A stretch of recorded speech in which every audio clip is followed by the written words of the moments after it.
Today we will discuss about human brain.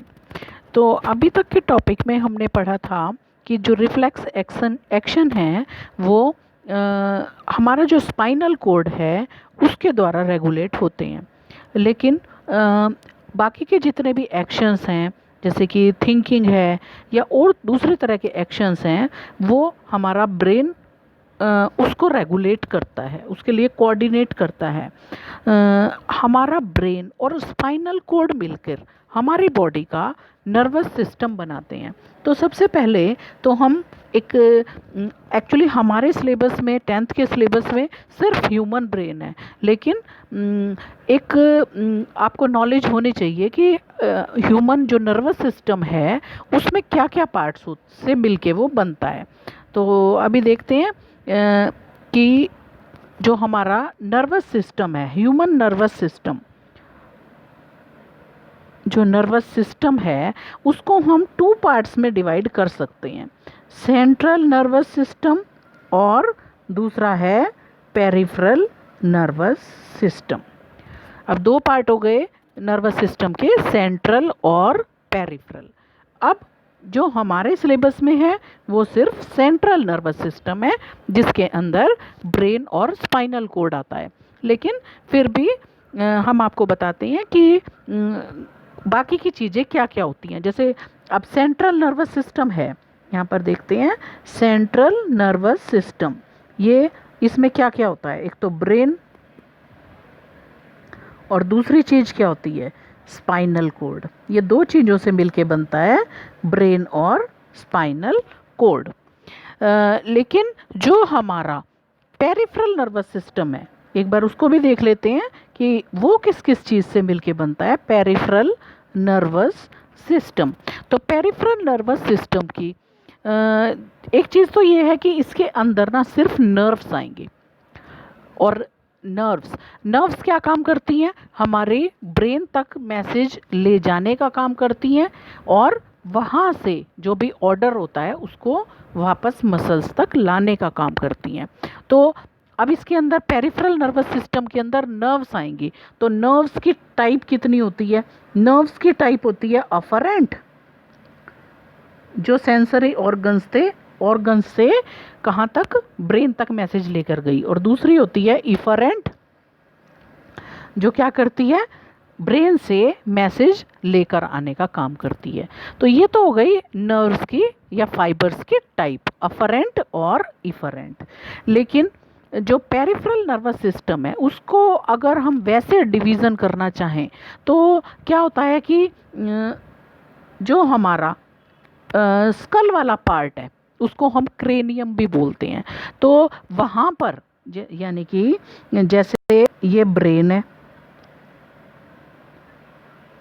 ये school वाला part है, ठीक है।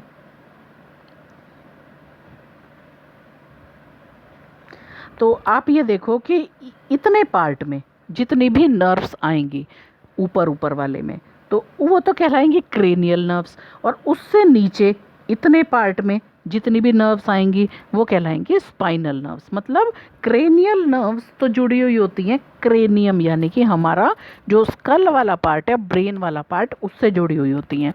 और जो स्पाइनल नर्व्स होती हैं वो कैसे डिस्ट्रीब्यूट होती हैं, वो सारे स्पाइनल कोड वाले रीजन से जुड़ी हुई होती हैं। तो अब जो पेरिफेरल नर्वस सिस्टम है उसके भी फिर फर्दर डिविजन्स हो जाते हैं, तो उतना कुछ आपके सिलेबस में नहीं है, लेकिन सिर्फ ये है कि हम आपको बताते हैं कि ये भी फिर जो नर्वस सिस्टम है वो 2 तरीके से एक्ट करता है। एक तो ब्रेन से मैसेज जाते हैं हमारे किस को, स्केलेटल मसल्स को। स्केलेटल मसल्स कैसी होती हैं, जो हमारी विल के अकॉर्डिंग काम करती हैं, ठीक है। और दूसरा वहाँ से ब्रेन से हमारे जो मैसेज जा सकते हैं वो कहाँ जा सकते हैं, हमारे इंटरनल ऑर्गन्स को। तो अगर ब्रेन से मैसेज जा रहे हैं हमारे स्केलेटल मसल्स को तो पेरिफेरल नर्वस सिस्टम का ये वाला जो पार्ट है, ये जो डिवीज़न है वो सोमैटिक नर्वस सिस्टम में आता है।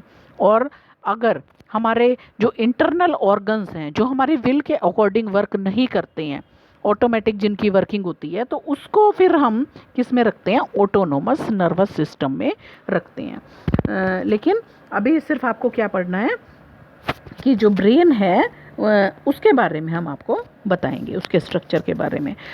तो सबसे पहली चीज़ तो ये कि ब्रेन कहाँ पर लोकेटेड होता है। तो ब्रेन कहाँ पर होता है, ब्रेन हमारे स्कल वाले रीजन में, कहाँ पर, इस जगह पर, यहाँ पर प्रोटेक्टेड फॉर्म में पाया जाता है, हेड में। और ब्रेन हमारी बॉडी का हाईएस्ट कोऑर्डिनेटिंग सेंटर है। इसकी प्रोटेक्शन कैसे होती है, सबसे पहले तो ये कि ब्रेन जो है वो स्कल के अंदर यानी कि बोनी कैविटी के अंदर पाया जाता है, जिसको हम क्रेनियम बोलते हैं। और इस क्रेनियम के अंदर भी, जैसे ये एक बॉक्स बना हुआ है, इस बॉक्स के अंदर भी फिर क्या होगा कि फ्लूइड फील्ड बैलून जैसा स्ट्रक्चर पाया जाएगा, जिसके अंदर ब्रेन होगा। मतलब ब्रेन को प्रोटेक्ट करने के लिए भी उसके चारों तरफ मेम्ब्रेन्स होंगी, ट्रिपल मेम्ब्रेन होती है उसके चारों तरफ, जिनके बीच में फ्लूइड भरा रहता है, जो उसको एक्स्ट्रा शॉक वगैरह से बचाती है और उसकी प्रोटेक्शन का काम करती है। अब ब्रेन की अगर वर्किंग की बात करते हैं, तो जो ह्यूमन ब्रेन है वो दो तरह के एक्शंस को परफॉर्म करता है। कैसे कैसे एक्शंस, हमारी बॉडी में कुछ एक्शंस ऐसे होते हैं जो हमारी विल के अकॉर्डिंग वर्क नहीं करते, तो इस तरह के एक्शंस को हम इनवॉलेंट्री एक्शंस बोलते हैं। ठीक है, और ये ऑटोमेटिक होते रहते हैं। जैसे कि अगर हमारे हार्ट से ब्लड की पंपिंग हो रही है तो वो ऑटोमेटिक हो रही है, या फिर जो हमने जैसे खाना खा लिया तो हमारे स्टमक के अंदर जो मूवमेंट्स हो रही हैं वो भी कैसी हो रही हैं, इनवॉलेंट्री एक्शंस हैं। तो ये जो एक्शंस हैं इनवॉलेंट्री, इसको कंट्रोल करने का काम भी ब्रेन के कुछ पार्ट करते हैं। तो पहले इनके कि ब्रेन का कौन सा पार्ट कौन सा एक्शन करता है, उससे पहले हमें क्या पता होना चाहिए कि ब्रेन के कितने पार्ट्स होते हैं। तो यहाँ पर आप इस डायग्राम में देखो, सबसे पहले तो आपको ब्रेन के चारों तरफ क्या दिख रहा है, मेम्ब्रेन्स चढ़ी हुई दिखाई दे रही हैं। ठीक है, और इनके बीच में क्या भरा हुआ है, फ्लूइड भरा हुआ है। जैसे इसमें ये दिख रही है क्रेनियल स्कल दिख रही है, और फिर ये आपको यहाँ पर ये मेम्ब्रेन्स भी दिखाई दे रही हैं। फिर हम देखते हैं कि ब्रेन के हमने कितने पार्ट्स किए हुए हैं। तो यहाँ पर हम देख रहे हैं कि हमने ब्रेन को सबसे पहले जो इसका फर्स्ट पार्ट है वो है इसका फोर ब्रेन। ठीक है, अब फोर ब्रेन के अंदर कौन सा पार्ट है फोर ब्रेन में आता है, ये जो आपको इस तरह का स्ट्रक्चर दिखाई दे रहा है यहाँ पर, ये फोर ब्रेन के अंदर आता है।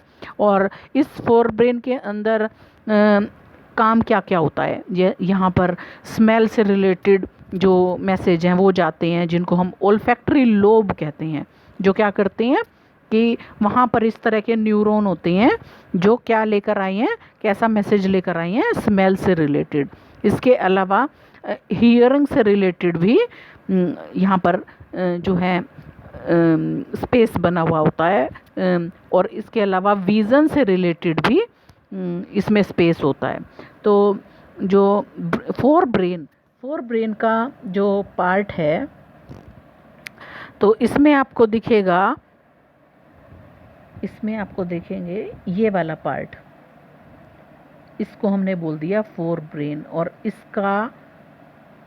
इसका नाम क्या है, सेरेब्रम। ठीक है, सेरेब्रम किसका पार्ट है, फोर ब्रेन का पार्ट है।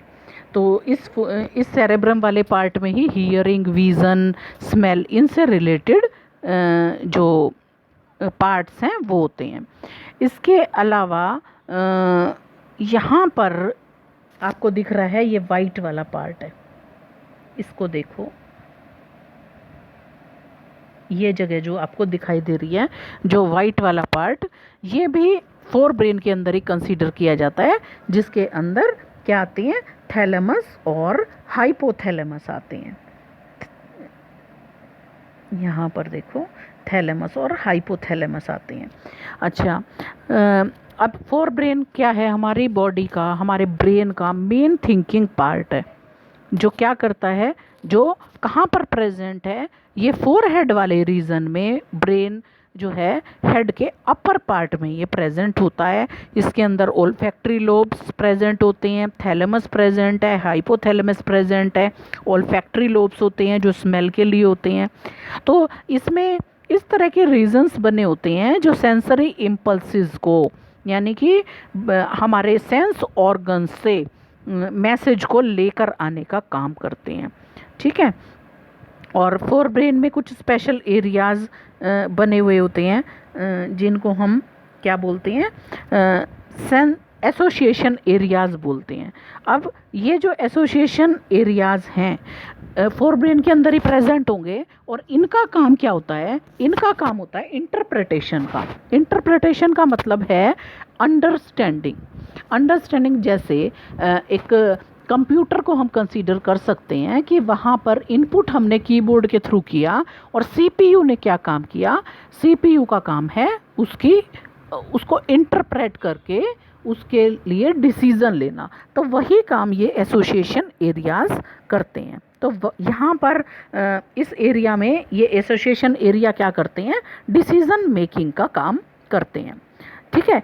इस हिसाब से जो भी इंफॉर्मेशन हमें मिली है उसके हिसाब से डिसीज़न लिया जाएगा और फिर वो मोटर एरियाज़ को उसका मैसेज भेज दिया जाएगा। तो सबसे पहला पार्ट फोर ब्रेन, ये आपको हमने बता दिया। अब इसका आता है सेकंड पार्ट जिसको हम बोलते हैं मिड ब्रेन।